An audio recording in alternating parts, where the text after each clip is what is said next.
जाबालिरुवाच गुरून् वद महाभाग वेदव्यास जगद्गुरो गुरूणां तारतम्यं च कस्मात् किं फलमुच्यते। व्यास उवाच माता पिता गुरुः श्रेयान् ज्येष्ठभ्राता पितामहः श्वशुरो मातुलश्चैव तथा मातामहः स्मृतः पितुर्ज्येष्ठः कनिष्ठश्च भ्राता ज्येष्ठा निजस्वसा पितुः स्वसा जनन्याश्च स्वसा गुरुजना स्मृता पत्न्यः पितामहादीनां तथैव गुरवः स्मृता एतेषु हि पिता श्रेयान् गुरुरेव महागुरुः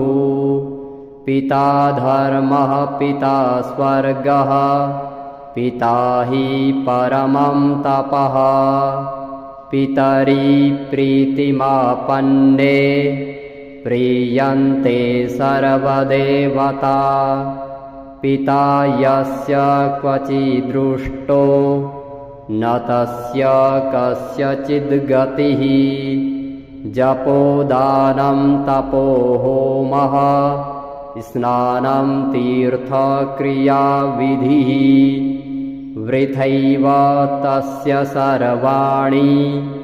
कर्माण्यन्यानि कानिचित् करोति सर्वदेवेशं पितरं चानुतप्ययः अनुतापः पितुस्तीव्रं विषं दहति यं सुतं जपादि विफलं तत्र दग्धक्षित्युक्तबीजवत् पित्रार्थे पुण्यकर्माणि कुर्यात् सर्वाणि सत्सुतः तेनाननुमतोऽप्येवं कुर्वन्नेवावसीदति यतनात्तु पितरं यस्तु कियत्पुण्यं च कारयेत् सतत्पुण्यफलं कोटि गुणमाप्नोत्यसंशयम् शृणु वक्ष्ये पितुः स्तोत्रं विष्णवे ब्रह्मणोदितं नाभिपदमोद्भवो येन तुष्टाव पितरं सतं ब्रह्मोवाच ॐ नमः पित्रे जन्मदात्रे सर्वदेवमयाय च सुखदाय प्रसन्नाय सुप्रीताय महात्मने सर्वयज्ञस्वरूपाय स्वर्गाय परमेष्ठिने सर्वतीर्थावलोकाय करुणासागराय च नमः सदाशुतोषाय शिवरूपाय ते नमः सदा पराधक्षमिणे सुखाय सुखदाय च दुर्लभं मानुषमिदं येन लब्धं मया वपुः संभावनीयं धर्मार्थे तस्मै पित्रे नमो नमः तीर्थस्नानतपोहोम जपादि यस्य दर्शनं महागुरोश्च गुरवे तस्मै पित्रे नमो नमः यस्य प्रणामस्तवनात् कोटिशः पितृतर्पणाम् अश्वमेधशतैस्तुल्यं तस्मै पित्रे नमो नमः इदं स्तोत्रं पितुः पुण्यं यः पठेत् प्रयतो नरः प्रत्यहं प्रातरुत्थाय पितृश्राद्धदिनेऽपि च स्वजन्मदिवसे साक्षात् पितुरग्रे स्थितोऽपि वा न तस्य दुर्लभं किञ्चित् सर्वज्ञतादिवाञ्छितं नानापकर्म कृत्वापि यः स्तौति पितरं सुतः स ध्रुवं प्रविधायैव प्रायश्चित्तं सुखी भवेत्। पितुः प्रीतिकरो नित्यं सर्वकर्माण्यथार्हति। जाबालिरुवाच गुरून् वद महाभाग वेदव्यास जगद्गुरो गुरूणां तारतम्यं च कस्मात् किं फलमुच्यते। व्यास उवाच माता पिता गुरुः श्रेयान् ज्येष्ठभ्राता पितामहः श्वशुरो मातुलश्चैव तथा मातामहः स्मृतः पितुर्ज्येष्ठः कनिष्ठश्च भ्राता ज्येष्ठा निजस्वसा पितुः स्वसा जनन्याश्च स्वसा गुरुजना स्मृता पत्न्यः पितामहादीनां तथैव गुरवः स्मृता एतेषु हि पिता श्रेयान् गुरुरेव महागुरुः पिता धर्मः पिता स्वर्गः पिता हि परमं तपः पितरि प्रीतिमापन्ने प्रीयन्ते सर्वदेवता पिता यस्य क्वचिदृष्टो न तस्य कस्यचिद्गतिः जपोदानं तपो होमः स्नानं तीर्थक्रियाविधिः वृथैव तस्य सर्वाणि कर्माण्यन्यानि कानिचित् करोति सर्वदेवेशं पितरं चानुतप्ययः अनुतापः पितुस्तीव्रं विषं दहति यं सुतं जपादि विफलं तत्र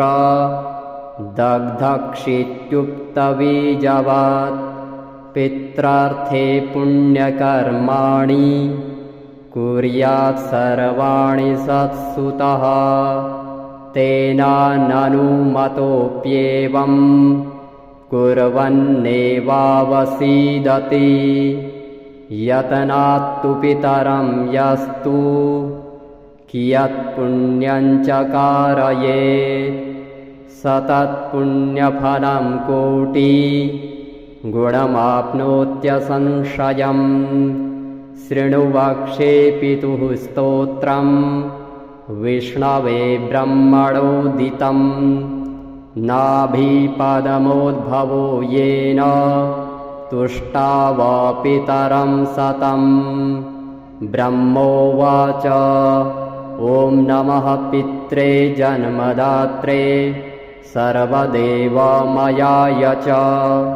सुखदाय प्रसन्नाय सुप्रीताय महात्मने सर्वयज्ञस्वरूपाय स्वर्गाय परमेष्ठिने सर्वतीर्थावलोकाय करुणासागराय च नमः सदाशुतोषाय शिवरूपाय ते नमः सदा पराधक्षमिणे सुखाय सुखदाय च दुर्लभं मानुषमिदं येन लब्धं मया वपुः संभावनीयं धर्मार्थे तस्मै पित्रे नमो नमः तीर्थस्नानतपोहोम जपादि यस्य दर्शनं महागुरोश्च गुरवे तस्मै पित्रे नमो नमः यस्य प्रणामस्तवनात् कोटिशः पितृतर्पणाम् अश्वमेधशतैस्तुल्यं तस्मै पित्रे नमो नमः। इदं स्तोत्रं पितुः पुण्यं यः पठेत् प्रयतो नरः प्रत्यहं प्रातरुत्थाय पितृश्राद्धदिनेऽपि च स्वजन्मदिवसे साक्षात् पितुरग्रे स्थितोऽपि वा न तस्य दुर्लभं किञ्चित् सर्वज्ञतादिवाञ्छितं नानापकर्म कृत्वापि यः स्तौति पितरं सुतः स ध्रुवं प्रविधायैव प्रायश्चित्तं सुखी भवेत्। पितुः प्रीतिकरो नित्यं सर्वकर्माण्यथार्हति। जाबालिरुवाच गुरून् वद महाभाग वेदव्यास जगद्गुरो गुरूणां तारतम्यं च कस्मात् किं फलमुच्यते। व्यास उवाच माता पिता गुरुः श्रेयान् ज्येष्ठभ्राता पितामहः श्वशुरो मातुलश्चैव तथा मातामहः स्मृतः पितुर्ज्येष्ठः कनिष्ठश्च भ्राता ज्येष्ठा निजस्वसा पितुः स्वसा जनन्याश्च स्वसा गुरुजना स्मृता पत्न्यः पितामहादीनां तथैव गुरवः स्मृता एतेषु हि पिता श्रेयान् गुरुरेव महागुरुः पिता धर्मः पिता स्वर्गः पिता हि परमं तपः पितरि प्रीतिमापन्ने प्रीयन्ते सर्वदेवता पिता यस्य क्वचिदृष्टो न तस्य कस्यचिद्गतिः जपोदानं तपो होमः स्नानं तीर्थक्रियाविधिः वृथैव तस्य सर्वाणि कर्माण्यन्यानि कानिचित् करोति सर्वदेवेशं पितरं चानुतप्ययः अनुतापः पितुस्तीव्रं विषं दहति यं सुतं जपादि विफलं तत्र दग्धक्षित्युक्तबीजवत् पित्रार्थे पुण्यकर्माणि कुर्यात् सर्वाणि सत्सुतः तेन ननुमतोऽप्येवं कुर्वन्नेवावसीदति यतनात्तु पितरं यस्तु कियत्पुण्यं च कारयेत् स तत्पुण्यफलं कोटि गुणमाप्नोत्यसंशयम् शृणु वक्षे पितुः स्तोत्रं विष्णवे ब्रह्मणोदितं नाभिपदमोद्भवो येन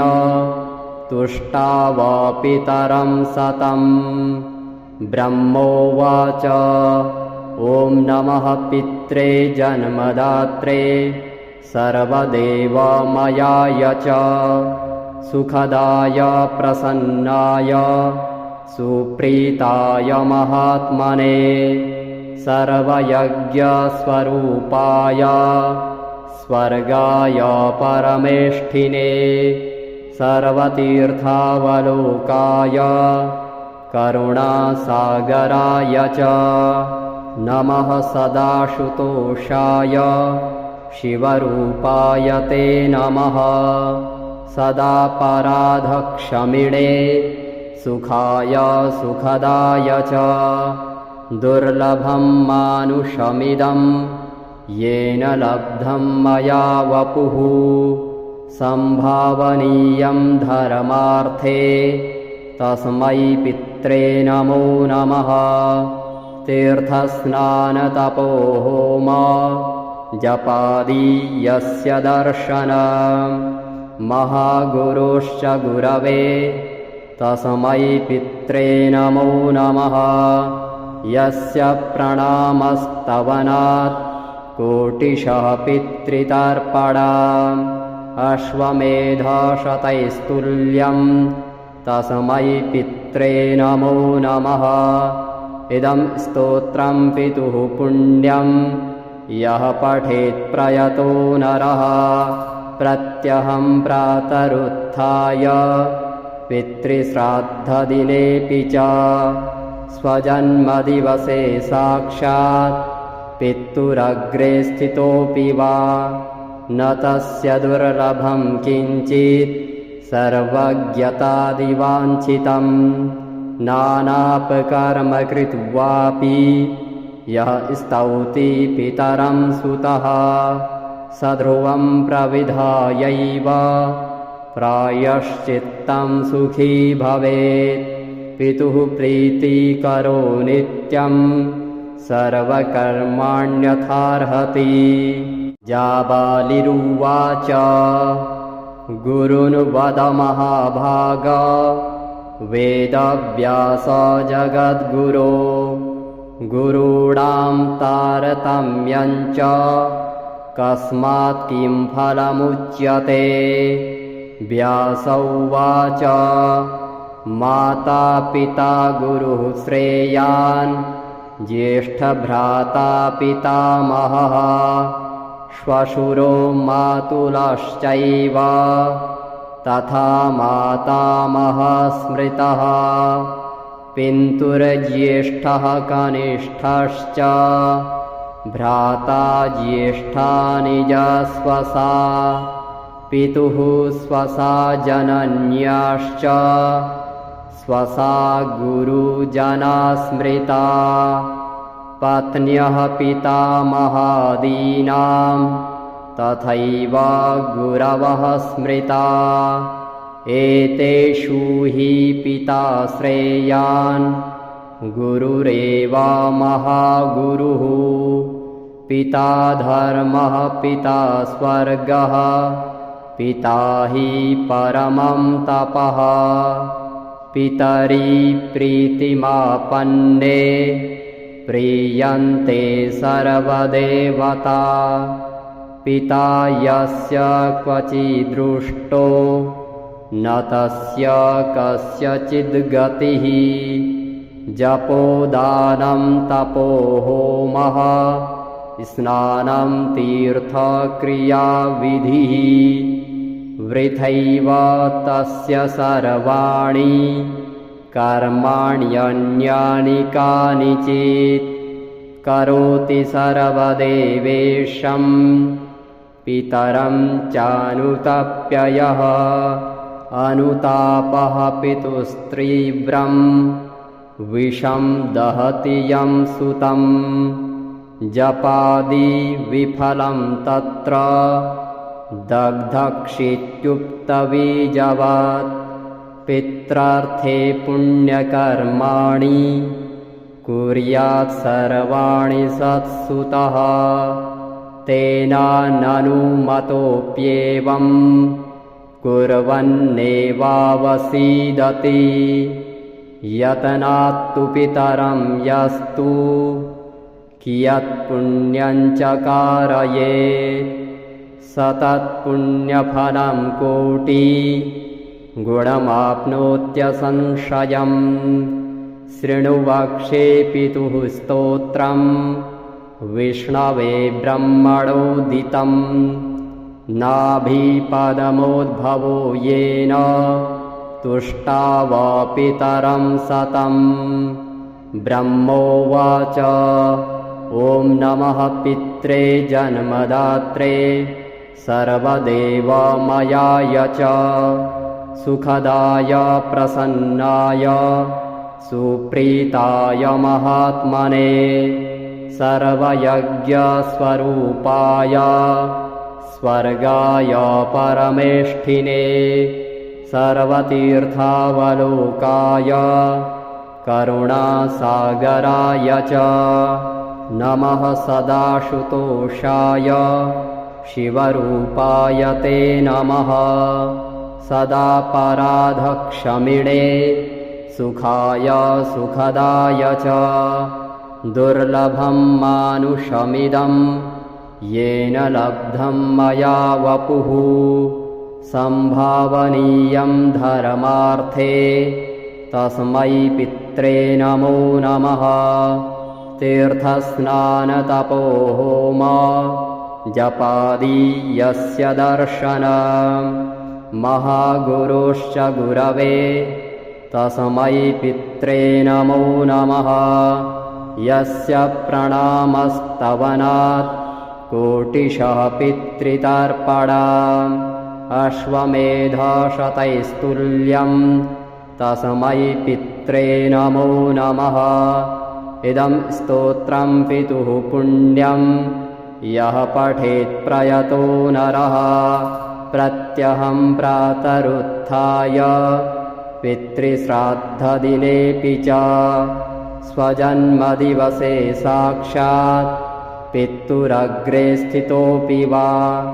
न तस्य दुर्लभं किञ्चित् सर्वज्ञतादिवाञ्छितं नानापकर्म कृत्वापि यः स्तौति पितरं सुतः स ध्रुवं प्रविधायैव प्रायश्चित्तं सुखी भवेत् पितुः प्रीतिकरो नित्यं सर्वकर्माण्यथार्हति जाबालिरुवाच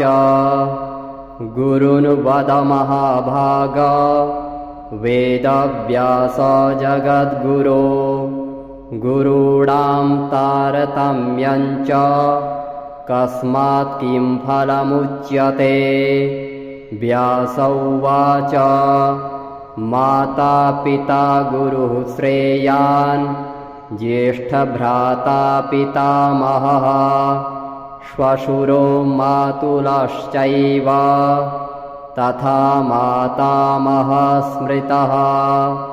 पितुर्ज्येष्ठः कनिष्ठश्च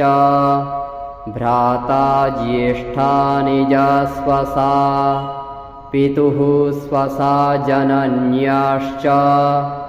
स्वसा गुरुजना स्मृता पत्न्यः पितामहादीनां तथैव गुरवः स्मृता एतेषु हि पिता श्रेयान् गुरुरेव महागुरुः पिता धर्मः पिता स्वर्गः पिता हि परमं तपः पितरि प्रीतिमापन्ने प्रीयन्ते सर्वदेवता पिता यस्य क्वचिदृष्टो न तस्य कस्यचिद्गतिः जपोदानं तपोहोमः स्नानं तीर्थक्रियाविधिः वृथैव तस्य सर्वाणि कर्माण्यन्यानि कानिचित् करोति सर्वदेवेशं पितरं चानुतप्ययः अनुतापः पितुस्तीव्रं विषं दहति यं सुतं जपादि विफलं तत्र दग्धक्षित्युक्तबीजवत् पित्रार्थे पुण्यकर्माणि कुर्यात् सर्वाणि सत्सुतः तेन ननुमतोऽप्येवं कुर्वन्नेवावसीदति यतनात्तु पितरं यस्तु कियत्पुण्यं च कारयेत् स तत्पुण्यफलं कोटि गुणमाप्नोत्यसंशयम् शृणु वक्षे पितुः स्तोत्रम् विष्णवे ब्रह्मणोदितम् नाभिपदमोद्भवो येन तुष्टाव पितरं सतम् ब्रह्मोवाच ॐ नमः पित्रे जन्मदात्रे सर्वदेवमयाय च सुखदाय प्रसन्नाय सुप्रीताय महात्मने सर्वयज्ञस्वरूपाय स्वर्गाय परमेष्ठिने सर्वतीर्थावलोकाय करुणासागराय च नमः सदाशुतोषाय शिवरूपाय ते नमः सदा पराधक्षमिणे सुखाय सुखदाय च दुर्लभं मानुषमिदं येन लब्धं मया वपुः सम्भावनीयं धर्मार्थे तस्मै पित्रे नमो नमः तीर्थस्नानतपोहोम जपादि यस्य दर्शनं महागुरोश्च गुरवे तस्मै पित्रे नमो नमः यस्य प्रणामस्तवनात् कोटिशः पितृतर्पणाम् अश्वमेधशतैस्तुल्यं तस्मै पित्रे नमो नमः इदं स्तोत्रं पितुः पुण्यं यः पठेत् प्रयतो नरः प्रत्यहं प्रातरुत्थाय पितृश्राद्धदिनेऽपि च स्वजन्मदिवसे साक्षात् पितुरग्रे स्थितोऽपि वा न तस्य दुर्लभं किञ्चित् सर्वज्ञतादिवाञ्छितं नानापकर्म कृत्वापि यः स्तौति पितरं सुतः स ध्रुवं प्रविधायैव प्रायश्चित्तं सुखी भवेत् पितुः प्रीतिकरो नित्यं सर्वकर्माण्यथार्हति जाबालिरुवाच गुरून् वद महाभाग वेदव्यास जगद्गुरो गुरूणां तारतम्यं च कस्मात् किं फलमुच्यते व्यास उवाच माता पिता गुरुः श्रेयान् ज्येष्ठभ्राता पितामहः श्वशुरो मातुलश्चैव तथा मातामहः स्मृतः पितुर्ज्येष्ठः कनिष्ठश्च भ्राता ज्येष्ठा निजस्वसा पितुः स्वसा जनन्याश्च स्वसा गुरुजना स्मृता पत्न्यः पितामहादीनां तथैव गुरवः स्मृता एतेषु हि पिता श्रेयान् गुरुरेव महागुरुः पिता धर्मः पिता स्वर्गः पिता हि परमं तपः पितरि प्रीतिमापन्ने प्रीयन्ते सर्वदेवता पिता यस्य क्वचिदृष्टो न तस्य कस्यचिद्गतिः जपोदानं तपोहोमः स्नानं तीर्थक्रियाविधिः वृथैव तस्य सर्वाणि कर्माण्यन्यानि कानिचित् करोति सर्वदेवेशं पितरं चानुतप्ययः अनुतापः पितुस्तीव्रं विषं दहति यं सुतं जपादि विफलं तत्र दग्धक्षित्युक्तबीजवत् पित्रार्थे पुण्यकर्माणि कुर्यात् सर्वाणि सत्सुतः तेनाननुमतोऽप्येवं कुर्वन्नेवावसीदति यतनात्तु पितरं यस्तु कियत्पुण्यं च कारयेत्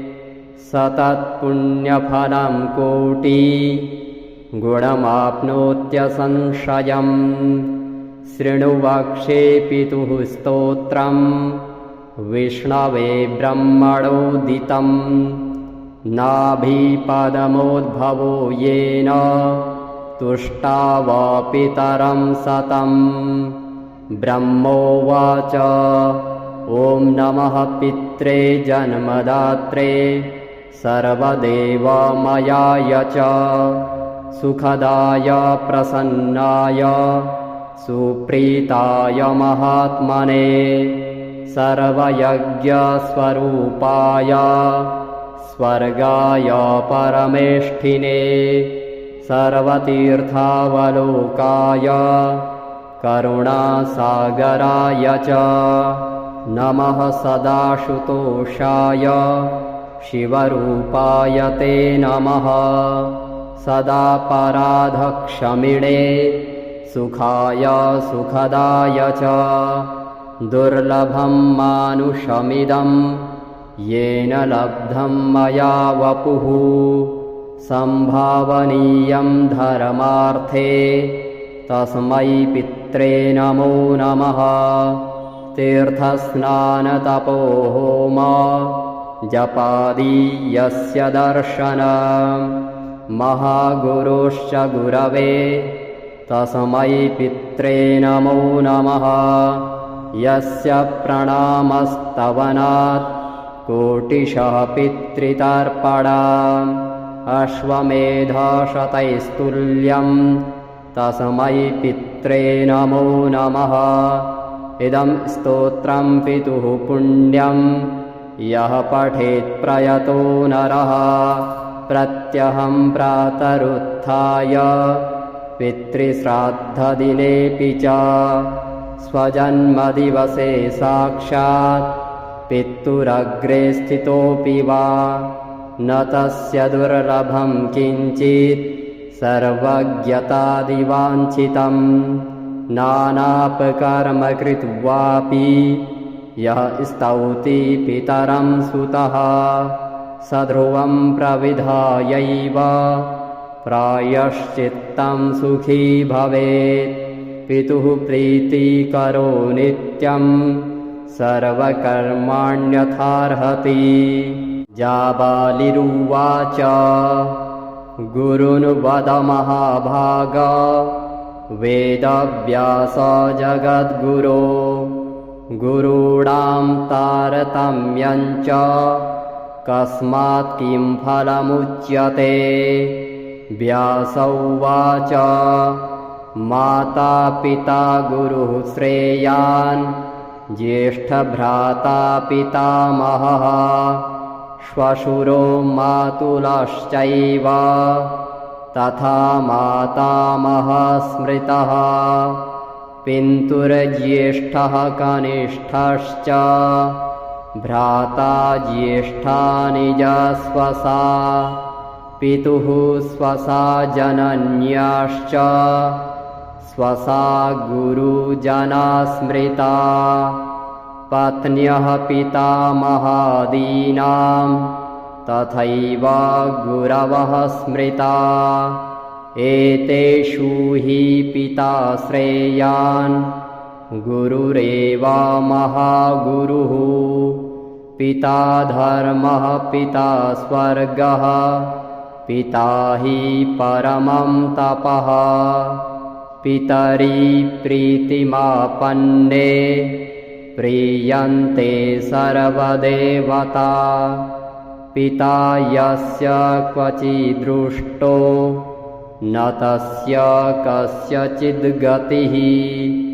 जपो दानं तपो होमः स्नानं तीर्थक्रियाविधिः वृथैव तस्य सर्वाणि कर्माण्यन्यानि कानिचित् करोति सर्वदेवेशं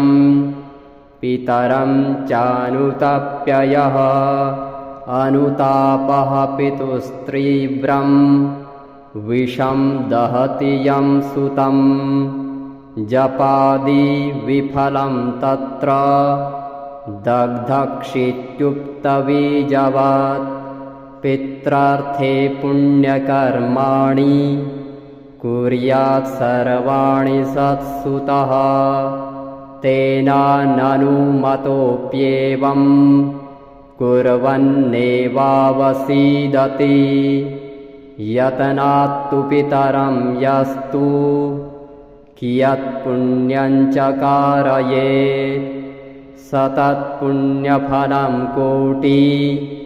गुणमाप्नोत्यसंशयम्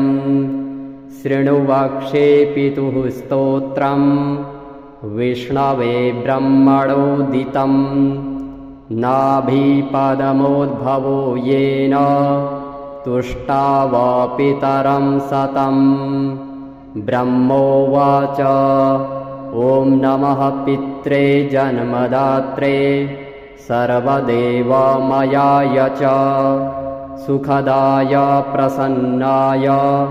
सुप्रीताय महात्मने सर्वयज्ञस्वरूपाय स्वर्गाय परमेष्ठिने सर्वतीर्थावलोकाय करुणासागराय च नमः सदाशुतोषाय शिवरूपाय ते नमः सदा पराधक्षमिणे सुखाय सुखदाय च दुर्लभं मानुषमिदं येन लब्धं मया वपुः सम्भावनीयं धर्मार्थे तस्मै पित्रे नमो नमः तीर्थस्नानतपोहोम जपादि यस्य दर्शनं महागुरुश्च गुरवे तस्मै पित्रे नमो नमः यस्य प्रणामस्तवनात् कोटिशः पितृतर्पणम् अश्वमेधशतैस्तुल्यं तस्मै पित्रे नमो नमः इदं स्तोत्रं पितुः पुण्यं यः पठेत् प्रयतो नरः प्रत्यहं प्रातरुत्थाय पितृश्राद्धदिनेऽपि च स्वजन्मदिवसे साक्षात् पितुरग्रे स्थितोऽपि वा न तस्य दुर्लभं किञ्चित् सर्वज्ञतादिवाञ्छितं नानापकर्म कृत्वापि यः स्तौति पितरं सुतः स ध्रुवं प्रविधायैव प्रायश्चित्तं सुखी भवेत् पितुः प्रीतिकरो नित्यं सर्वकर्माण्यथार्हति।